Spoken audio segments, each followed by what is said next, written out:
We are back with, you guessed it, another great LiveWire demo. This time we have Mikey and the Colonel who have got Brothers in Arms, Hell's Highway. Guys, let's get right into it. Will, I'm handing it off to you. So why don't you tell us a little bit about the story of Brothers in Arms, Hell's Highway first? Brothers in Arms is a true historic fiction about what happened during the Operation Market Garden, September 1944. So we're going to put you in the boots of Sergeant Matt Baker. You're going to lead a squad of American paratroopers in the 101st Airborne Division in one of the largest airborne operations in history. You're going to land by glider, and for 10 days, you're going to lead that squad and fight through the historic battlefield of Operation Market Garden. The Brothers in Arms series has always been a lot about tactical shooting and taking your time through combat and planning your attacks. Is it still like that, or has it become more run and gun, or is there a balance now? Well, there's a big balance. We've been able to do a lot of interesting things with the new technology, and part of this is the ability to not only lead your squad and find the enemy, fix them with fire, flank them, and finish them, but also destroy cover and fight as an individual. So you can do many more things in this Brothers in Arms Hell's Highway game that you couldn't do in our previous games because of the new technology and because of all the effort we put into this.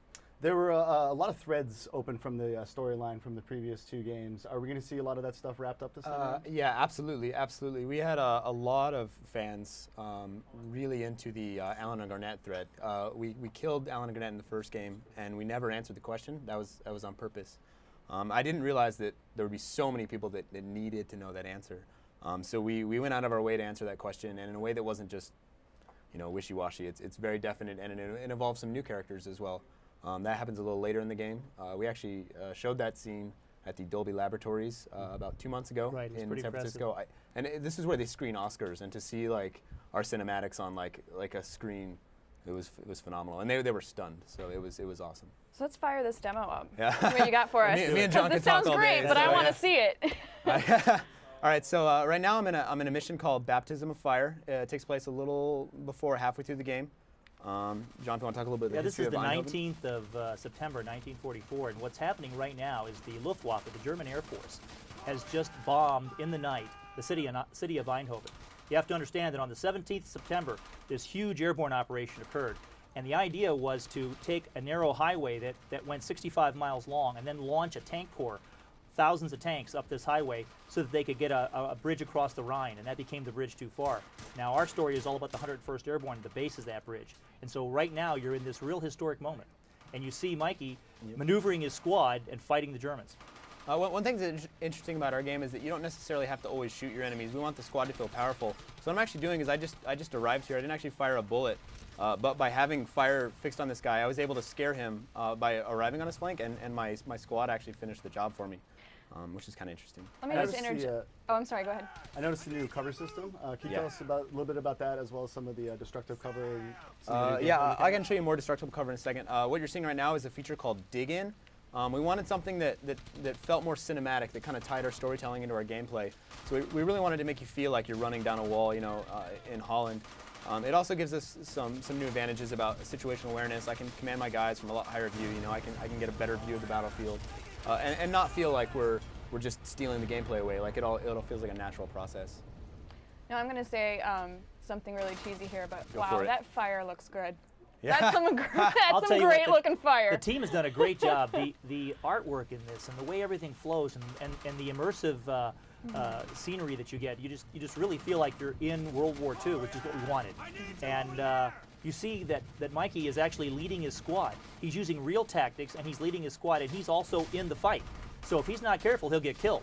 And in the same time, if he uses his squad, he can effectively, defeat the enemy better. Now, he could fight this whole thing by himself, but that's a lot harder. Now, you're still referring to the game as authentic, not necessarily realistic? Well, the game is authentic. Go ahead, Mike. It's both. It's always both. Some things are more about authenticity. We want it to feel legit. We want it to feel like war. But realism doesn't necessarily ever equal fun. And you really got to figure out those trade-offs. And I think we've gotten better over time. And we did different trade-offs this time. We're still as authentic as ever, but we made different trade-offs in realism, obviously for the sake of entertainment. As a professional soldier, I will tell you that the compromises we've made, the balance that we've created here is really impressive. I mean, you get an opportunity here to actually feel like you're in the fight. You get a chance to maneuver your squad. You get a chance to realize that if you're not careful, they will kill you. And the enemy is smart. So there's a lot of really immersive and fun items that we put into this that make it something that's an experience that I think people will really like. Are you trying to get one of the slow-mo? Yeah, I'm just trying to cheese him with a grenade. These guys are a little harder to kill. Okay. Oh, I got him to He displace. backed up.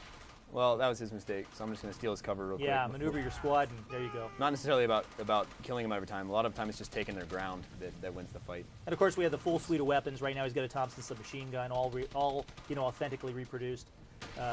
You can zoom in and get iron sights and be very accurate. Through the window. Ooh, you're getting shot at right through the window. Oh, Back up, Mike's don't gonna get die killed on me. Oh, you're the first one to die. All right, now, see, this is what happened if you're not First one to die careful. during his You will demo. die. I don't have a job anymore. Is anybody hiring? Well, the Oh, nice that thing was about sad. this is, remember that this shows you that you have to pay attention to where you are. I've played that demo 15 you times have to today, use your and squad, it's you give know? or take. It is. Sometimes they're way better. Like they just place completely differently, and I was not expecting that. Can you fire that up towards the last checkpoint, or do you? Oh, yeah, absolutely. Well, I can just load the last Okay, checkpoint. you again. can load up the let's- last yeah, let's keep checkpoint. it going. You know, in real life you're dead, but in games we want you to be able to, go back. Yeah. So obviously we have the opportunity to reload this, and still, the way you use your squad, the way you position yourself on the battlefield, all that's very important. Yeah. Hopefully, me dying was actually a really good advertisement for our AI.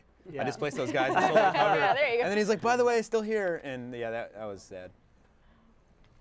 All right. Let's see if I can. And you don't want to run through the fire because that'll kill you as well. Yeah, I want to see one of the slow-mos. Okay. Now you notice those red icons, those are called suppression icons. You can turn those off if you don't want them, but they help you in your tactics. When they're white, that means that the enemy's suppressed. When they're red, that means it's dangerous, don't move. You see they're suppressed here. Oh, good shot. Now, the last time I saw it, it looked like the violence was a little bit more intense this time than the previous Absolutely. games. Yeah. A lot more graphic. Right, actually. and we have these moments that happen anytime in the game.